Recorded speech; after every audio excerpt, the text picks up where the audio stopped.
आक्रोश पदयात्रा आज दुपारी स्थगित करण्याचा निर्णय स्वाभिमानी शेतकरी संघटनेने घेतलेला आहे। जरांगे पाटलांचं उपोषण संपेपर्यंत ही पदयात्रा थांबवायचा निर्णय आम्ही घेतलेला आहे।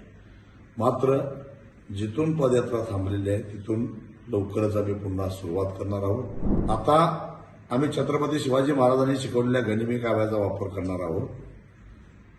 कारखानदारांनी शेतकऱ्यांची कळ काढण्याचा प्रयत्न करून केल्यास त्याचे परिणाम त्यांना भोगावे लागतील। 17 ऑक्टोबरपासून सुरू असणारी आक्रोश पदयात्रा आज दुपारी स्थगित करण्याचा निर्णय स्वाभिमानी शेतकरी संघटनेने घेतलेला आहे।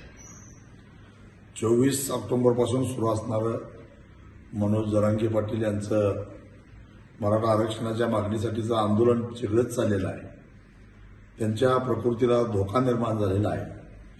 अशा परिस्थितीमध्ये या यात्रेचं आक्रोश यात्रेचं जे जोरदार स्वागत होत होतं, त्याचबरोबर लोक उत्साहानं वाजंत्री वाजवत होते, फुलं टाकत होते। या पार्श्वभूमीवर हा सगळा एकूणच स्वागत हे मला अप्रस्तुत वाटलं आणि त्यामुळं जरांगे पाटलांचं उपोषण संपेपर्यंत ही पदयात्रा थांबवायचा निर्णय आम्ही घेतलेला आहे। मात्र जिथून पदयात्रा थांबलेली आहे तिथून लवकरच आम्ही पुन्हा सुरुवात करणार आहोत। स्वाभिमानी शेतकरी संघटनेनं मागील वर्षी तुटलेल्या ऊसाला प्रतिटनी 400 रुपयाची मागणी केली आहे।